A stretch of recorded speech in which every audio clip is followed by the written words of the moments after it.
आइए आपको सीधे चलते हैं आईसीसी मुख्यालय, जहां मुख्यमंत्री अशोक गहलोत प्रेस वार्ता कर रहे हैं और क्या कुछ कह रहे हैं आपको सुनाते हैं।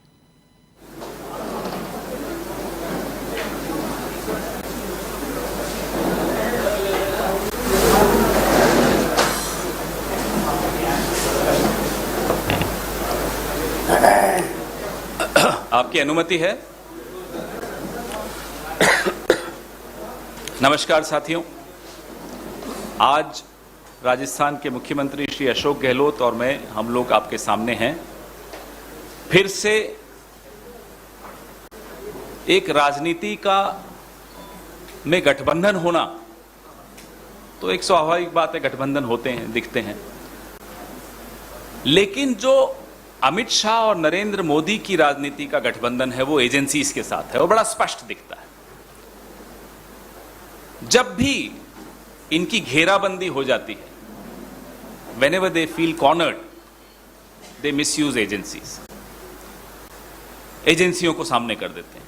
वो राज्यों के चुनाव हो, वो बंगाल हो, उत्तर प्रदेश हो, आसाम हो, कश्मीर हो, महाराष्ट्र हो, या फिर गहलोत साहब का राजस्थान हो, सब जगह आपको एजेंसीज की भूमिका और उस भूमिका की टाइमिंग बड़ी स्पष्ट तौर पे दिखती है। साजिश क्या है? साजिश है हमें चुप करवाने की, षड्यंत्र है हमें रोकने का,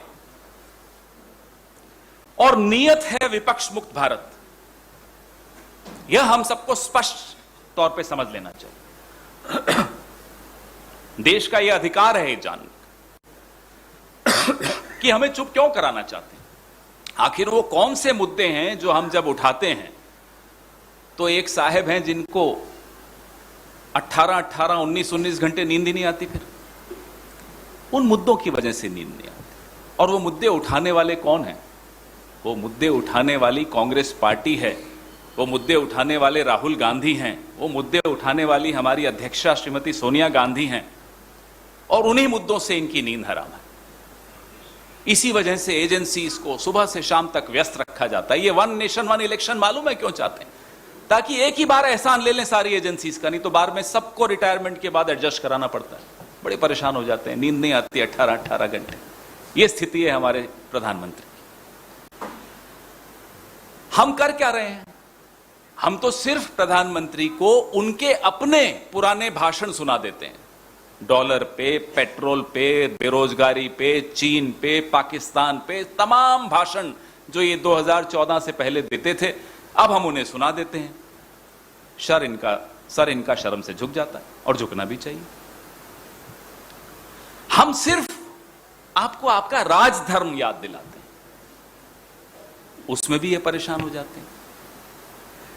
प्रधानमंत्री जी भूल जाते हैं कि कांग्रेस के बारे में जो इन्होंने धारणा बनाई, या कांग्रेसियों के बारे में जो इन्होंने धारणा बनाई, ये उन कांग्रेसियों को देखकर बनाई जिनको ये हमारे यहां से ले गए हैं।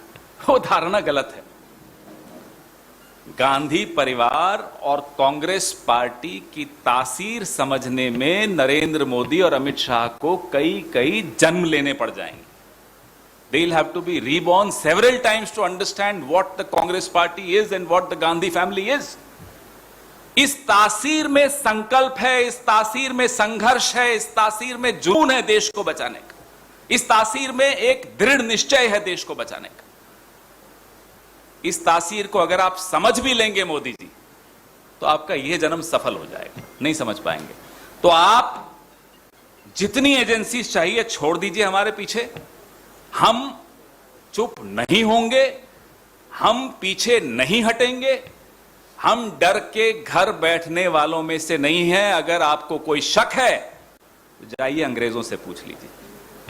मैं मेरे वरिष्ठ नेता और राजनीति में मेरे गुरु श्री अशोक गहलोत जी से आग्रह करूंगा कि अपने विचार आपके सामने रखें।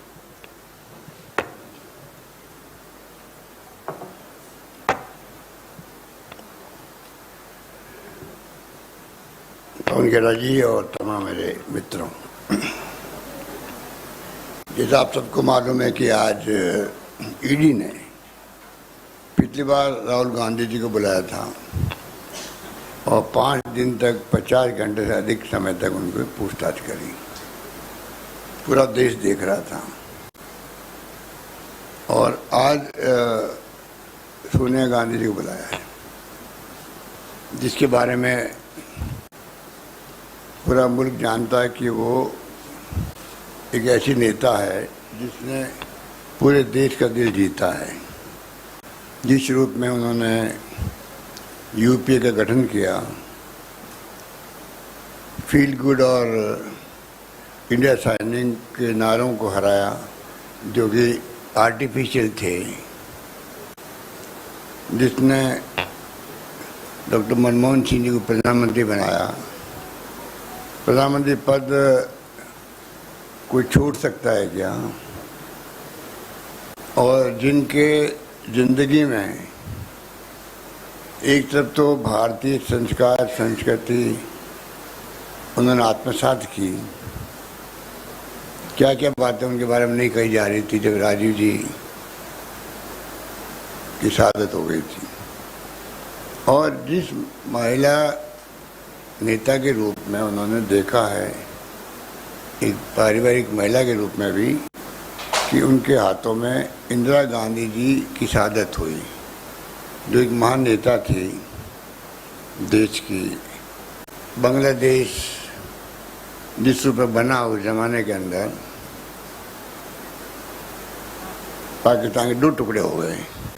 दुनिया के इतिहास में ऐसा कहीं नहीं सुना होगा कि 90,000 सैनिकों को, अधिकारियों को सरेंडर करवा दिया हो एक मुल्क के, जो हमारा दुश्मन मुल्क है,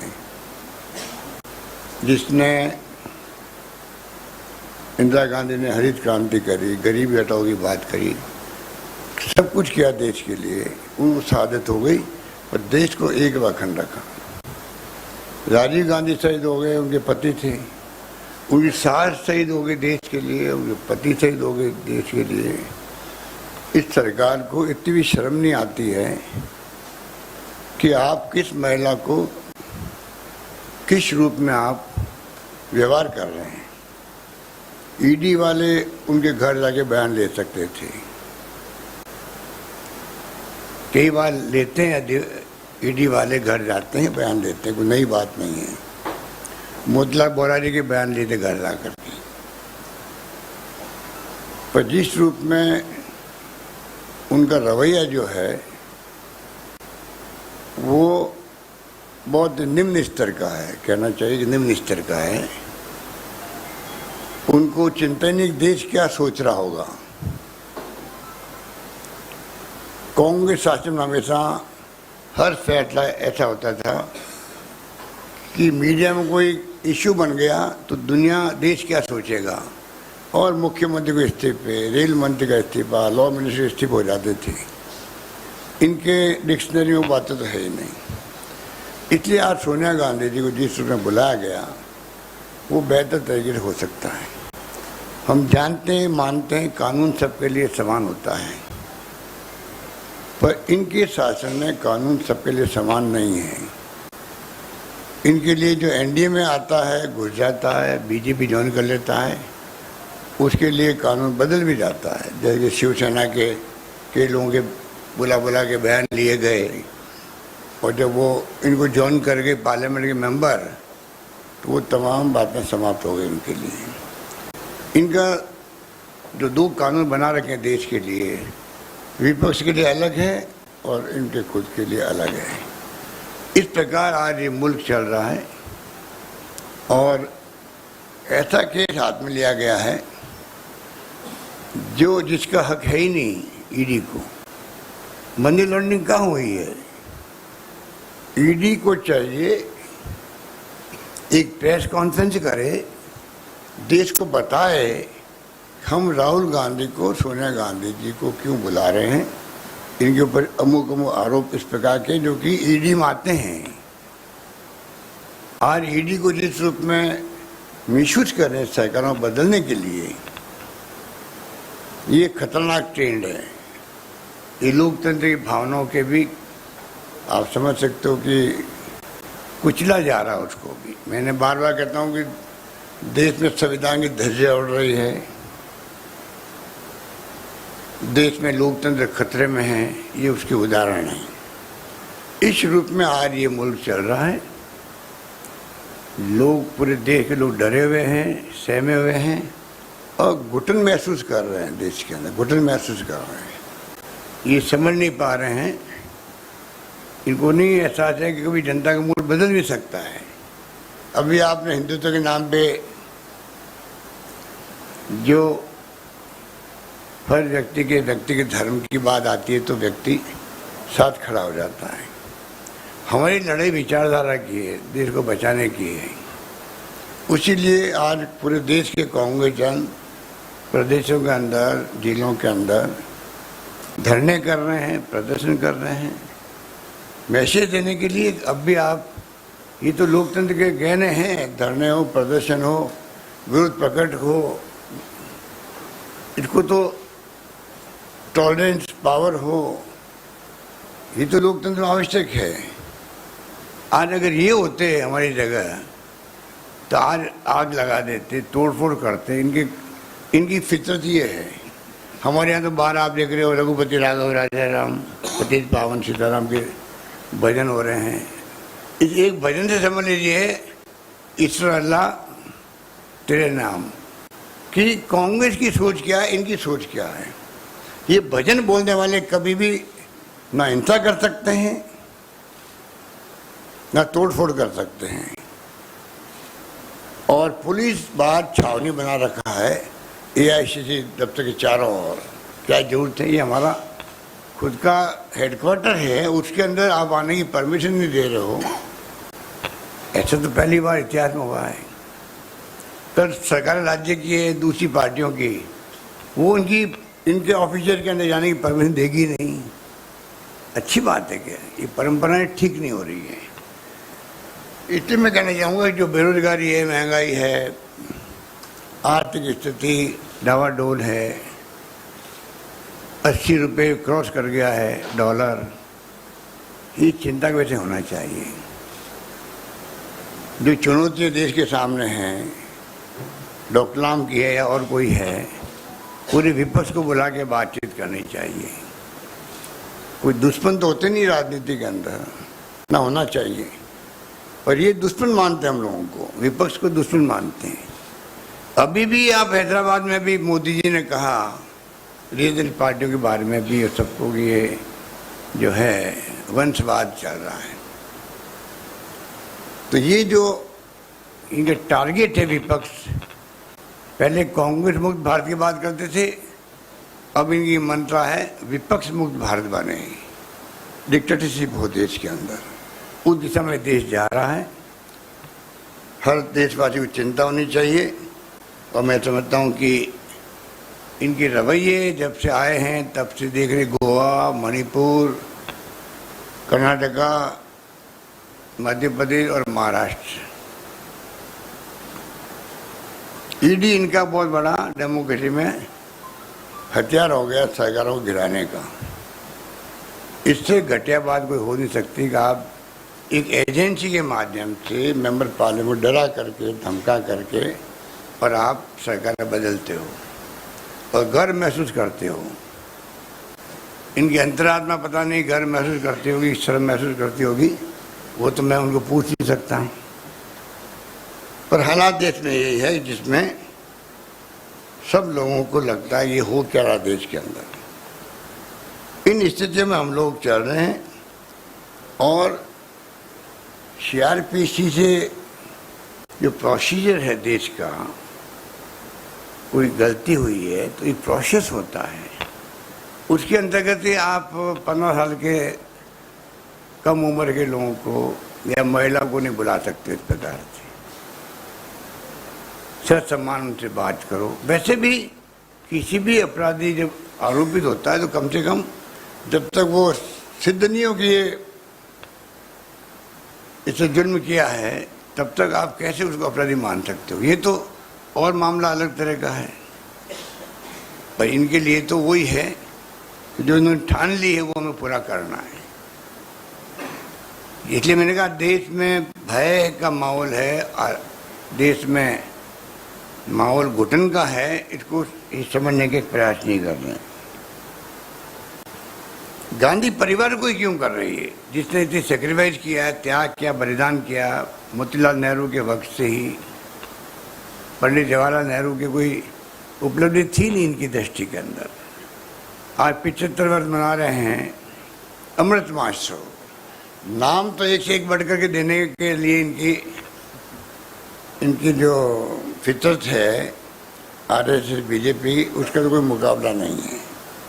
पर जिस प्रकार से ये अमृत महोत्सव मना रहे हैं, मैं कहना चाहूँगा इनसे कि आप हर घर तिरंगा लगाने की बात करते हो, उसके पहले कम से कम आप देश की जो उपलब्धि है 75 वर्ष की है कि देश 47 में क्या था, आज क्या, वो तो बताओ देशवासियों को, वो गर्व महसूस करे। और 13, 14, 15 को जो प्रोग्राम दिया गया है इनका हर घर तिरंगा, उस पर वो आगे आ सके, ये तो करो कम से कम। पर आपको तो खाली परसेप्शन पैदा करके राजनीतिक लाभ उठाना है, उसके अलावा आपका कोई। तो ये तमाम बातें जितनी करें उतनी कम आप लोगों से। आप तो खुद एक्सपर्ट हो क्या हो रहा देश के अंदर। हमें चिंता है कि जो प्रीमियर एजेंसीज है, ईडी, सीबीआई, इनकम टैक्स,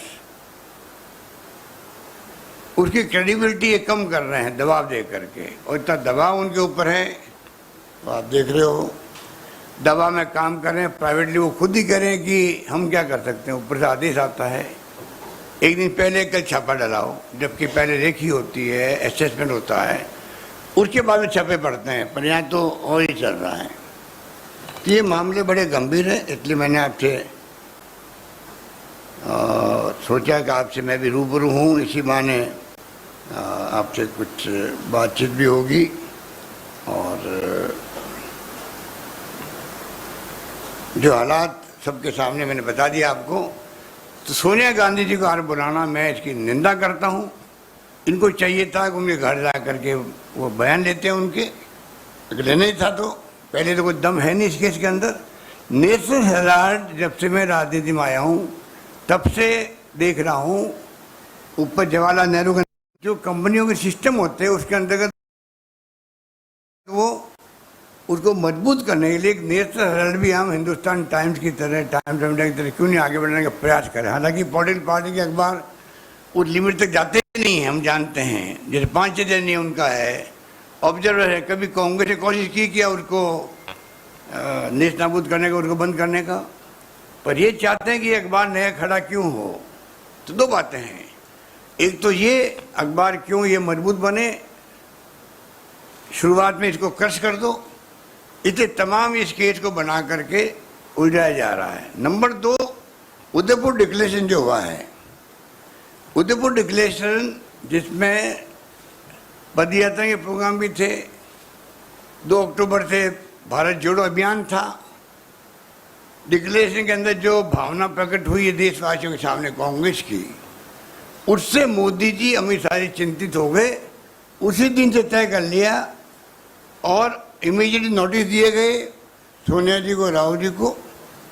और उसी ढंग से आप देख रहे हो कि जो तमाशा हो रहा देश के अंदर, जिस रूप में बुलाया जा रहा है, जिसमें 5वें दिन तक, मेरे ख्याल से तो मेरी दृष्टि में कभी देखा नहीं 5 दिन तक किसी को बुला के ईडी वाले बयान दे रहे हो लगातार और घंटों।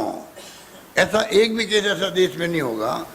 जबकि बड़े बड़े केस देश के अंदर क्रिमिनल के होते हैं, मनी लॉन्ड्रिंग के होते हैं, पर उनके लिए कोई हाथ नहीं डालेंगे। और इनकी ईडी की हालत देखिए आप, करीब 1700 छापे डाले इन्होंने, 1700 छापे डाले और 1569 स्पेशल इन्वेस्टिगेशन इन्होंने किए हैं। 0.5% इनकी कन्विक्शन रेट है इनकी, ये इनकी स्थिति है। तंग करो, घंटों दिनों तक पूछताछ करते रहो, कई दिन तक डिमोलिश कर दो उस परिवार को भी, उसके मिलने वालों को भी, उस पार्टी को भी जिससे वो संबंधित रखता है या सिंपैथी रखता है, उसको बाद में भूल जाओ उसको। ये भी देखने में आ रहा है, जहाँ जहाँ छापे डालते हैं, जहाँ जहाँ कार्रवाई करते हैं, चुनाव खत्म हुआ नहीं, इनका मकसद पूरा होना चाहिए। अभी घबराए हुए उदयपुर डिक्लेरेशन लेकर के, मकसद पूरा होगा तो वो भूल जाएंगे कि कोई केस भी हमारे पास में है क्या। ये है इनकी स्थिति, बड़ी चिंताजनक स्थिति है। उसका हम कोई घबराने वाले नहीं है। सोनिया गांधी उस जब से देश में आई है इटली से खूब चलाया लोगों ने कि बाहर की इंदिरा गांधी सोनिया गांधी इटली की है कि आपको एक व्यक्ति नहीं मिलता देश का जिसको आप कांग्रेस अध्यक्ष बना सको। ये जुमले सुनते थे हम बचपन के अंदर, बचपन के अंदर 20-30 साल पहले भी। पर उस महिला ने जिस प्रकार की संस्कृति संस्कार अपनाए देश के अंदर, हिंदुस्तान की एक महिला जो है उससे वो कम नहीं है, बल्कि आज लोहा मानती है महिलाएं भी, पूरा देश लोहा मानती है। दुनिया का इतिहास जानते हैं, दुनिया के अंदर जो महिलाएं जिनके पति के साथ हादसे हो गए, चाहे वो जॉन ऑफ कैनेडी हो चाहे कोई भी हो, वहाँ के महिलाओं में और यहाँ की महिला जिस रूप में इन्होंने अपना जीवन व्यतीत किया है और पार्टी के लिए जो जान लगा दी इन्होंने, उसको कांग्रेस कभी भूल नहीं सकता। इस परिवार की क्रेडिबिलिटी हाईएस्ट 70 साल के बाद में भी है। इसलिए आज पूरे देश के सभी भाषा जानने वाले, सभी जातियों के, सभी वर्गों के लोग, सभी क्षेत्रों के लोग, चाहे वो नॉर्थ के हो, ईस्ट के हो, वेस्ट के या साउथ के हो, वो जुड़े क्यों हैं? बार बार साहब इनको ही क्यों आप लेके चल रहे हैं साथ में? अरे लेके नहीं चल रहे हैं, पूरा मुल्क का जो आम लोग भी हैं, जो कार्यकर्ता हैं, उनका विश्वास इनके ऊपर है कि सबको साथ लेके चलेंगे। जो राजनीति में आवश्यक होता है वही कामयाब होता है जो सबको साथ लेके चलता है। इस परिवार की क्रेडिबिलिटी बड़ी है, इस सबको साथ लेके चलेंगे, सबके साथ न्याय।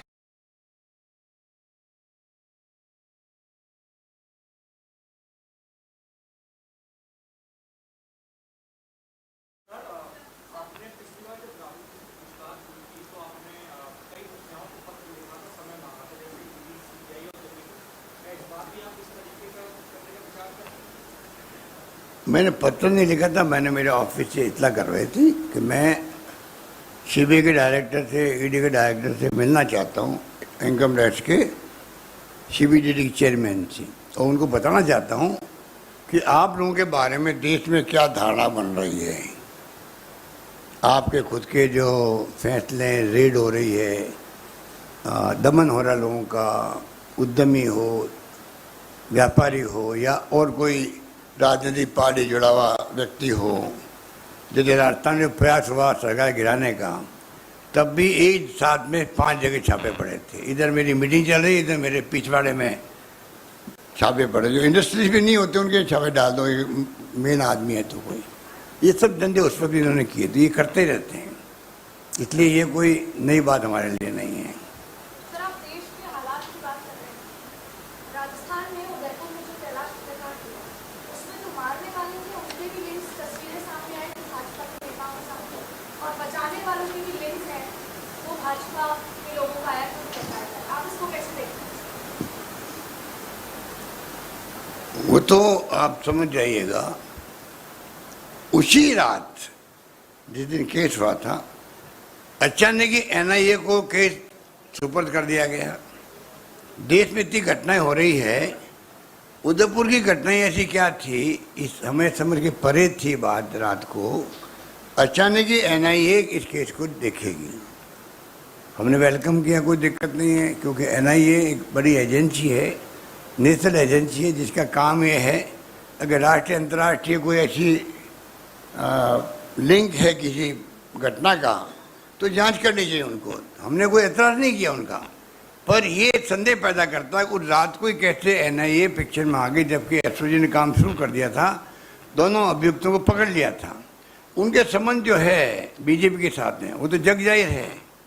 फोटों की बात छोड़ दो, फोटो में अगर नेता के साथ में मिस्टर कटारिया जी ने कहा भाई कि फ़ोटो तो हो ही सकती है, मैं भी मानता हूँ किसी का फ़ोटो हो सकती है, परंतु वो फ़ोटो नहीं है एक, उसमें वो कैसे ज्वाइन कर रहे हैं बीजेपी को, दुपट्टा पहनाया जा रहा है, किस प्रकार वो उनके साथ में जुड़े हुए हैं, किस प्रकार उनके खिलाफ में कोई शिकायत पुलिस में हुई तो बीजेपी नेता ने सिफारिश की थाने के अंदर भी कि भाई हमारा कार्यकर्ता, आप इस प्रकार क्यों इसको मतलब इनके खिलाफ में एक्शन कर रहे हो, जबकि वो एक्शन ठीक था।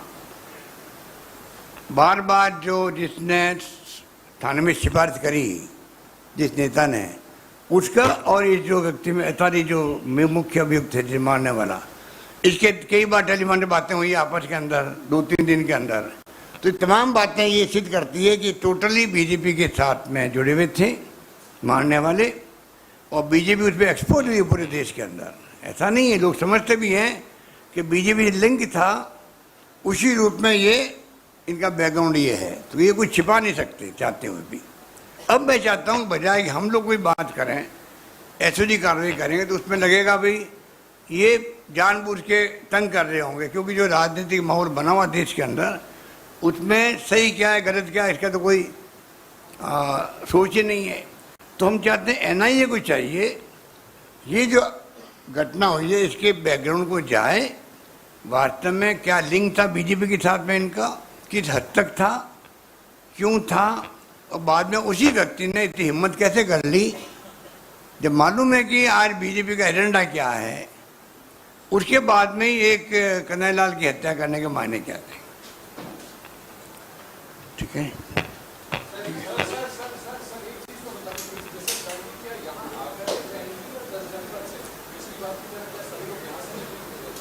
वो आप जरा उनसे पूछ लीजिए, उनसे पूछ लीजिए आपके आपका मन यहाँ आके जाने का है।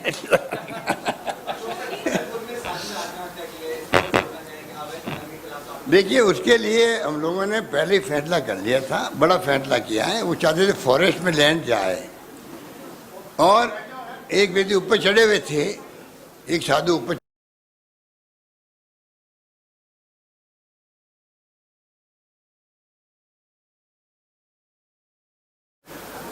सरकार फैसला कर ली।